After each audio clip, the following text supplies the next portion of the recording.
mga kayos, kung makikita nyo, medyo darken ako kasi inayos ko yung lightning ko. Hindi na yun sobrang, alam nyo yun, yung parang sobrang puti. Ayoko na ng ganun sa camera. Gusto ko maiba naman ngayon na sobrang, alam nyo yun, yung parang super natural na color. Kasi nagko-conflict ako dati sa pag-i-edit ng video ko kasi nga masyado kong maputi doon sa mga videos ko. Which is, yes, ganun din. And ito, maputi pa rin naman ako. Kaya lang, in-adjust ko yung light. So, medyo nag-darken yung skin ko.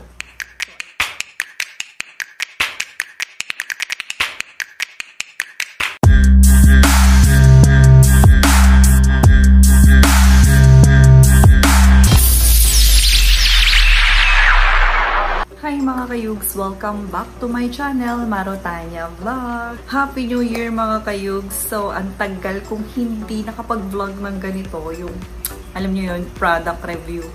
Actually mga kayugs, meron tayong product na i-review for today. Pero, ito is dumating last year pa. October pa to dumating.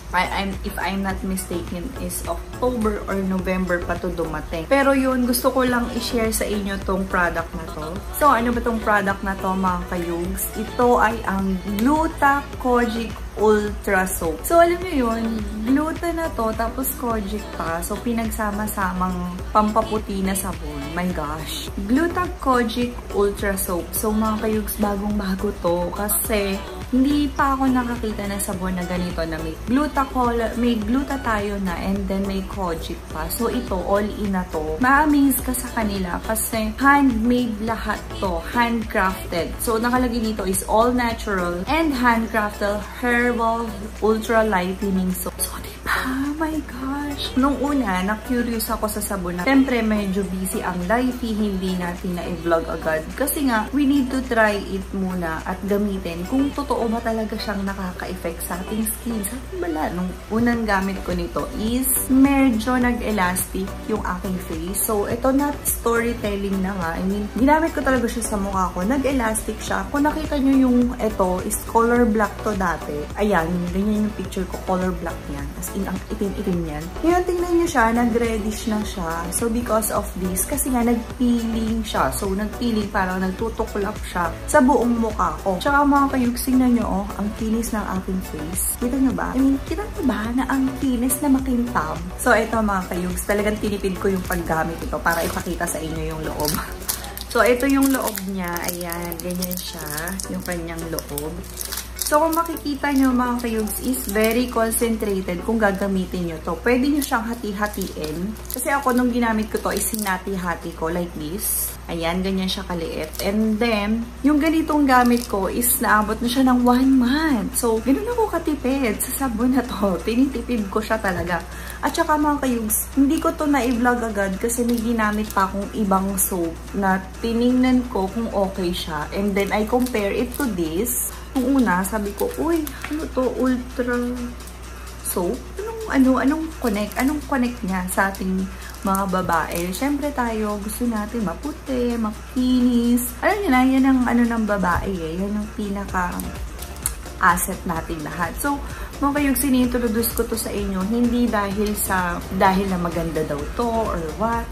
So, mga kayong nagamit ko talaga siya. And then, nung ginamit ko, na-feel ko at saka nakita ko yung result na tingnan nyo, oh, pantay na yung kulay. So, mga kayugs, I will tell you kung ano yung nasa loob nito. Yung mga first 3 days na nakalagay dito sa kanilang product is pwede nyo daw makita or ma-experience yung mga ganito tingling sensation, redness and pink patches. So, mga kayugs, hindi ko to naranasan na.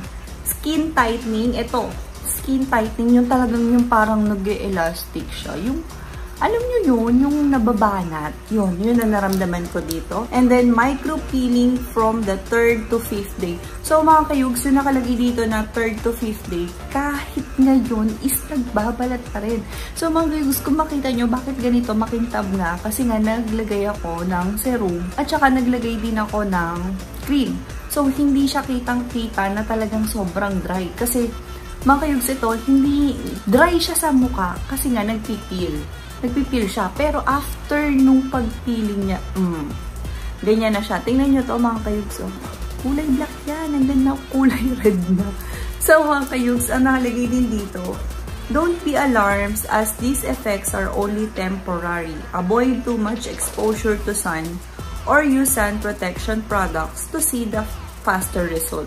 So mga kayug, sama naman sila dito kasi diba, hello, gagamit ka ng ganito tapos magpapainit ka. O, diba? Anong mangyari sa'yo? Ay di magiging neg-neg ka na, nog-nog. So mga kayug, lagi kong sinasabi sa inyo, pag gumagamit tayo ng mga pampaputi, is iwas tayo sa araw. So ako, lagi akong lumalabas ngayon, tapos nga nag-gym ako, syempre naglalakad ako dyan, nagpapayong ako.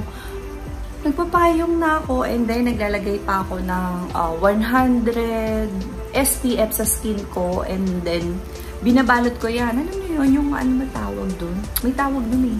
Ano yun? Nakalimutan ko.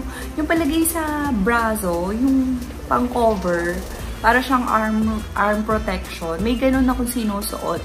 And then, lahat ng buong katawan ko is ginagamitan ko siya ng 100 SPF. So, mga kayugs, totoo yan. Kung nanonood talaga kayo ng vlog ko, totoo yan. Kasi mga kayugs, hindi naman pwedeng puro tayo, alam niyo yun, puro tayo skincare. Tapos yung pag skincare nyo, hindi kayo nagsa-sun protection. No, no, no, no, no, no. So, ito mga kayugs is tinutulungan niya tayong mapaganda yung skin natin. I mean, kailangan natin ng effort. Hindi pwedeng laging umaasa lang tayo sa product na to because sabi ganun. Hindi ganun. Dapat may effort. Hindi pwedeng walang-wala lang. Yung pagsabi lang ganun. No, no, no, no, no. Hindi po ganun. So, ito mga kayugs is herbal siya at saka natural. So, what do you mean by that? So, natural. Wala siyang chemical na hinalo. Product. So, ano ba yung SCT product? Ito siya mga kayugs. Diba? Yan siya. So, na-amaze ako talaga sa sabon na to kasi kung ako medyo ang price niya is sa market, sa Lazada or Shopee is 100 pesos ng ganito. Pero nakakatipid nga ako kasi nga kinakat-cut ko siya. At saka mga kayugs, hindi ito yung madaling malusaw or something like that. Hindi siya ganun. So pag ginamit ko siya is bigla siya nagda-dry off. May mga sabon kasi na parang pagbasa is sobrang matagal matuyo. Yung may ganun may ganung effect. So mga kayugs, nakalagay dito sa kanilang sabon yung steps, yung properly washing your face with this SCT soap. So nakalagay dito is wash your face with lukewarm water, lather the SCT soap on hands and apply the foam onto your face. Gently massage on your face in circular motion. Yes, ganun ako. Common sense. Ganun tayo maghugas ng ating face. Pag ganun, diba? Tapos, syempre, kailangan may foam kasi doon mo makikita yung effect ng mga sabon na. I don't know pero ako based on my personal experience na pag mabula yung mga sabon is mas magandang nag-e-effect agad sa ating balat. Mas mabilis siyang pumasok. And then, leave it 2 to 3 minutes, then rinse it with cold water. So, syempre, alam naman natin yung cold water is nakakapag-close ng ating pores.